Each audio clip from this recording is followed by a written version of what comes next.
여론조사 조작은 선거 조작의 전조. 믿을 수 없는 여론조사 결과들.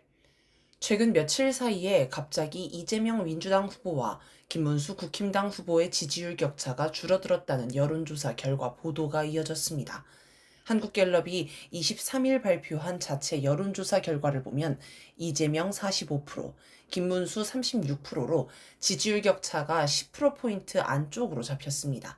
이는 일주일 전의 격차 22%포인트에 비해 크게 줄어든 것입니다. 여기에 이준석 개혁신당 후보도 8%에서 10%로 상승해 국힘당 측에 김문수, 이준석 단일화를 하면 이재명을 꺾을 수 있다는 희망을 품게 만들었습니다. 그러나 이 결과를 두고 민주당 중앙선거대책위원회의 천준호 전략본부장은 보수층 과표집이 원인이라고 지목했습니다. 보수층이 비정상적으로 많이 응답했다는 뜻입니다. 실제로 자신을 보수 성향이라고 밝힌 응답자가 349명, 진보 성향이라고 밝힌 응답자가 234명으로 보수 응답자가 무려 1.5배나 많았습니다. 그런데 바로 전주의 결과를 보면 보수 응답자가 300명, 진보 응답자가 295명으로 거의 비슷했습니다. 일주일 사이에 국민의 정치 성향이 이렇게 급격히 변할 수는 없으니 정상적인 여론조사 결과라고 볼 수 없습니다. 한국갤럽은 1974년 설립된 오래된 여론조사 업체로 국내에서는 상당한 권위가 있는 기업입니다. 그런데 이런 비정상적인 여론조사 결과를 발표한 걸 보면 평소에 신뢰를 쌓다가 결정적일 때 여론조사를 조작하는 역할을 맡은 것 아니냐는 의심이 들게 합니다. 지난 20대 대선 때도 한국갤럽은 2022년 2월 셋째 주 여론조사 결과에서 윤석열 지지율이 갑자기 37%에서 41%로 껑충 뛰고 이재명 지지율은 36%에서 34%로 떨어졌다고 발표해 여론을 흔든 적이 있습니다. 한국갤럽은 미국의 갤럽이 조직한 갤럽 인터내셔널에 가입했으며 미국과도 밀접한 관계를 맺고 있는 것으로 보입니다.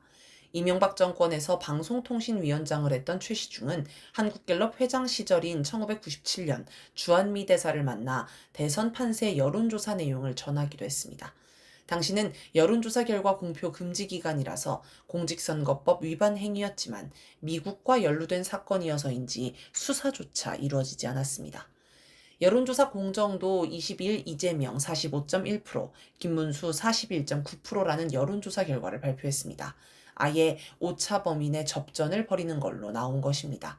그런데 이 업체는 2월 2일에서 3일 펜앤드마이크의 의뢰로 여론조사를 진행해 윤석열 지지율이 51%나 나왔다고 발표한 곳입니다. 국회에서 이미 탄핵당한 내란 수교의 지지율을 조사한 것도 황당하지만 지지율을 어떻게 51%로 만들어냈는지 신기할 정도입니다. 그 비법은 여론조사 문항 초반에 진보 성향 헌법재판관의 각종 의혹을 설명해 반윤석열 응답자가 응답을 거부하고 전화를 끊도록 유도한 뒤 마지막에 윤석열 지지 여부를 묻는 것이었습니다. 리서치민이 18일 발표한 여론조사 결과를 보면 서울에서 김문수가 45.8%로 이재명 39.3%를 앞섰다고 합니다. 그런데 여론조사 문항 3번에서 6번까지 반이재명 개헌연대라는 표현이 반복적으로 나오고 9번 문항에서는 최근 이재명 후보는 허위사실 공표죄로 대법원에서 유죄 취지 파기환송 판결을 받았지만 환송받은 고등법원은 재판을 대선 이후로 미룬 상황에서 더불어민주당은 허위사실 공표죄 요건에서 행위를 삭제하는 공직선거법 개정안을 국회 행안위에서 단독으로 통과시켰습니다. 라는 문구를 넣어 이재명 지지층이 여론조사 응답을 거부하도록 유도했습니다. 이러면 보수층이 과표집될 수 있는데 정치 성향을 묻는 문항이 없어 확인할 수도 없습니다. 에브리 리서치 역시 20일 이재명 46.0%, 김문수 41.6%로 오차 범위 내 접전을 벌인다고 발표했습니다. 그런데 광주 전라 지역에서 김문수가 31.0%로 나온 게 논란이 됐습니다. 한 주 전에 나온 16.4%의 2배 가까운 수치입니다. 윤석열이 당선됐던 20대 대선 때도 광주 전라 지역 윤석열 득표율은 12.86%에 불과했습니다. 이러니 여론조사 결과를 믿을 수 없다는 얘기가 나오는 것입니다. 포털 사이트도 여론 조작에 동참한다는 의혹을 받고 있습니다. 예를 들어 KBS가 한국 리서치에 의뢰해 20일에서 22일 실시한 여론조사 결과 이재명이 49%, 김문수가 34%로 큰 격차의 지지율을 보였습니다. 이준석 8%를 더해도 이재명을 이길 수 없는 결과입니다. 윤석열 정권이 철저히 길들인 친윤 방송임에도 이런 결과가 나온 것입니다. 그런데 이 소식을 전한 KBS 뉴스 보도는 포털 사이트에 노출이 거의 안 됐고 두 후보가 오차 범위 내에서 접전이라는 여론조사 결과가 집중적으로 노출되었습니다. 이런 편향성은 특히 포털 다음이 심하다고 합니다. 여론조사 업체와 적폐 언론들이 여론조사 결과를 조작하는 건 보수층 결집을 위해서입니다. 지지율 격차가 커서 도저히 김문수가 이길 가망이 안 보이면 보수층이 아예 투표를 포기할 수 있습니다. 또 김문수, 이준석 단일화를 압박하는 목적도 있을 것입니다. 나아가 여론조사 결과가 엇비슷하면 선거 조작을 자행할 수도 있습니다. 여론조사 결과 지지율 격차가 너무 큰데 선거 조작을 하면 국민이 수긍하지 못하고 반발하기 때문입니다. 국힘당의 왜곡. 비정상적인 여론조사 결과의 기본 원인은 여론조사 업체들의 조작이지만 국힘당의 사실 왜곡과 네거티브 공세도 하나의 원인입니다. 선거운동이 본격화하면서 김문수, 이준석이 이재명을 집중적으로 공략한 지점은 커피 원가 120원과 호텔 경제학 논란입니다. 커피 원가 120원 얘기는 이재명이 유세에서 커피 한 잔 팔면 8,000원에서 1만 원 받을 수 있는데 원가가 내가 알아보니까 120원이라고 말한 걸 두고 벌어진 논란입니다. 김용태 국힘당 비대위원장은 자영업자들의 땀과 정성은 외면한 채 폭리를 취하는 것처럼 몰아갔다라며 이재명을 공격했습니다. 아예 국힘당 지도부가 나서서 이재명을 허위사실 유포 혐의로 고발하겠다고까지 했습니다. 물론 이재명은 더 나은 영업을 하도록 지원해주겠다는 말을 한 건데 그 말을 빼내서 왜곡하는 것이라고 해명했습니다. 전국카페 가맹점주협의회와 전국카페 운영자협의회도 기자회견을 열어 이재명 지지 선언을 하면서 국힘당이 말꼬리 잡는 논쟁이나 벌인다고 지적했습니다. 하지만 이재명이 유세에서 공격에 빌미를 준 건 아쉬운 부분입니다. 호텔 경제학은 지난 대선 때도 나왔던 얘기인데 관광객이 호텔에 예약금을 냈다가 취소해 도로 받아가도 그 사이에 돈이 돌아 경제가 활성화된다는 케인즈주의 경제학 이론입니다. 그런데 이걸 가지고 이준석은 이재명을 엉터리 경제 이론을 펴는 사람으로 몰고 갔습니다.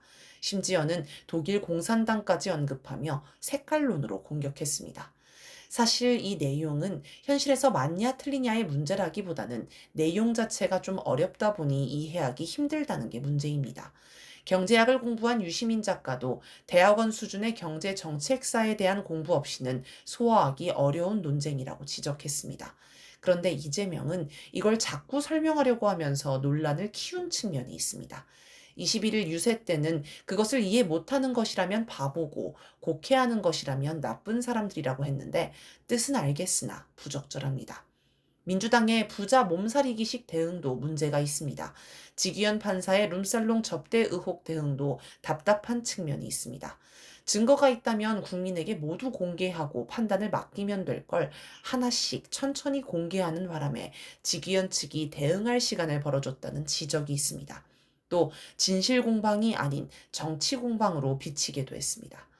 대선에 돌입하고 시간이 흐르면서 이러저러한 쟁점이 계속 생기는데 민주당은 선거 기조를 잊지 말자 12.3 내란, 응징하자 내란 세력으로 단단히 잡고 가야 합니다. 대세는 바뀌지 않는다. 적폐 세력이 여론 조작을 아무리 해도 추세는 절대 바뀌지 않습니다. 이는 객관적으로 확인할 수 있습니다. 첫째, 여론조사 결과를 봐도 중도층의 지지율에 변화가 크지 않다는 게 중요합니다. 진보와 보수 유권자의 표는 어느 정도 고정되어 있기 때문에 중도층의 변화가 중요합니다. 리얼미터가 24일 발표한 여론조사 결과를 보면 중도층에서 이재명이 2.0%포인트 떨어진 48.4%, 김문수가 1.5%포인트 오른 32.4%가 나왔습니다.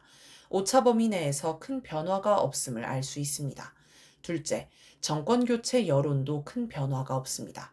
리얼미터 24일 발표 결과를 보면 정권 교체를 바라는 여론이 52.9%로 전주에 비해 0.7%포인트 줄었고 정권 연장 여론은 40.8%로 0.3%포인트 올랐습니다. 이 정도는 정권 교체 여론에 거의 변화가 없는 셈입니다. 셋째, 선거 유세 현장의 열기가 압도적입니다. 이재명 유세 현장은 지역을 가리지 않고 그 열기가 대단합니다. 가는 곳마다 수많은 사람들이 몰려들고 환호성도 깜짝 놀랄 수준입니다. 이재명 없이 의원끼리 하는 유세장들도 힘이 넘치고 흥이 납니다. 너무 흥이 나는 나머지 의원들이 춤을 추는 가벼운 모습도 있었는데 민주당 지도부에서 자제령을 내리기도 했습니다. 박찬대 민주당 상임총괄 선대위원장도 의원들에게 압승, 낙승 등의 발언을 금지한다며 주의령을 내려 역풍 방지에 나섰습니다. 최근 여론조사 결과가 진보민주 세력에 긴장감을 주는 긍정 효과도 있습니다.